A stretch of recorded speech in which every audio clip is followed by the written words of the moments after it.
ഒരു watch repairing അപാരതയാണ്. അത്യാവശ്യം നല്ലൊരു വാച്ചാണ്. സംഗതി ബാറ്ററി ഡൗണായി, ബാറ്ററി മാറ്റാനായി എത്തിച്ചു. അപ്പോൾ നമ്മുടെ സുഹൃത്ത് അതിന് ഭംഗിയായിട്ട് അതിൻ്റെ കവറിങ്ങൊക്കെ ഇളക്കി ബാറ്ററിയൊക്കെ പരിശോധിച്ച് ബാറ്ററിയൊക്കെ ഇടുന്നുണ്ട്. അത് കണ്ടുകൊണ്ടിരിക്കാൻ നല്ല രസമാണ്. കാരണം വളരെ സൂക്ഷ്മതയേറിയ ഒരു പണിയാണിത്.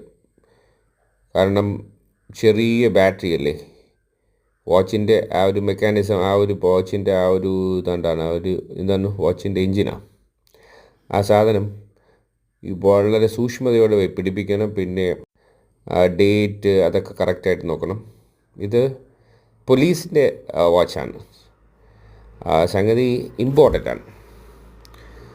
അപ്പോൾ ബാറ്ററി മാറ്റാം എന്ന് വിചാരിച്ചു. അങ്ങനെ ബാറ്ററി കടയിൽ എത്തിയപ്പോൾ ഉള്ള കാഴ്ചകളാണ്. പുള്ളി ബാറ്ററിയൊക്കെ മാറ്റുന്നുണ്ട്, ഡേറ്റൊക്കെ കറക്റ്റ് ചെയ്ത് അത് തുറക്കുന്ന ഇതൊക്കെ നല്ല രസമുണ്ട് കണ്ടുകൊണ്ടിരിക്കാൻ. അപ്പോൾ ഒരു വാച്ച് റിപ്പയറിങ് അപാരതയാണ് ഈ കാണുന്നത്. ഇഷ്ടപ്പെട്ടു എന്ന് വിചാരിക്കണം കേട്ടോ. കണ്ടത് അവർ ആ കീ ഇല്ലേ, നമ്മളെ എന്താ പറയുക, വാച്ചിൻ്റെ കീയൊക്കെ ഇളക്കി ആ ഡയലൊക്കെ അതാ പുറത്ത് വെച്ചിട്ടുണ്ട്. നല്ല സൂപ്പർ ഡയലാണ് കേട്ടോ. നല്ല ബ്ലാക്കിഷ് വാച്ച്. അകത്തെ കണ്ണാടിയുടെ അഴുക്കൊക്കെ അത് മാറ്റി നല്ല കുട്ടപ്പനായിട്ട് തിരിച്ച് തരികയാണ് പുള്ളി. വാച്ചിൻ്റെ എത്ര പാർട്സ് ഉണ്ടോ? 1 2 3. ആ ഡയൽ പുള്ളി ഭംഗിയായിട്ട് അതിൻ്റെ അകത്ത് ഇൻസേർട്ട് ചെയ്തു. പിന്നെ അത് ഒറ്റ കമത്തലാണ്. പിന്നെ അതിൻ്റെ ആ ഒരു കീ അതിനകത്ത് കറക്റ്റായിട്ട് പിടിപ്പിക്കുന്നുണ്ട്.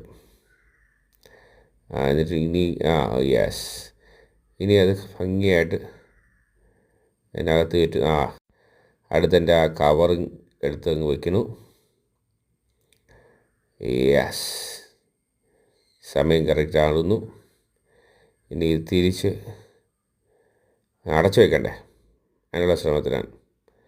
ഇപ്പോൾ ബാറ്ററി മാറ്റിയപ്പോൾ അതിൻ്റെ ഗ്യാരണ്ടി ടൈമാണ് പുള്ളി എഴുതിയത്. 6 മാസം ഗ്യാരണ്ടി ഉണ്ട്.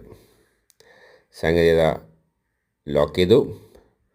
ഇനി ഇതിൻ്റെ ഈ സംഗതി വെച്ച് ഒരു ടൈറ്റും കൂടി ചെയ്താൽ സംഗതി ഓക്കെ ആയി. അപ്പോൾ നമ്മുടെ വാച്ച് റിപ്പയറിങ് അടിപൊളിയായി ഇവിടെ സമാപിക്കുന്നു. സമയം നന്നായി. എല്ലാവരുടെയും സമയം നന്നായിരിക്കട്ടെ എന്ന് പ്രത്യാശിക്കുന്നു. ബോറടിച്ചില്ല എന്നും വിചാരിക്കുന്നു കേട്ടോ.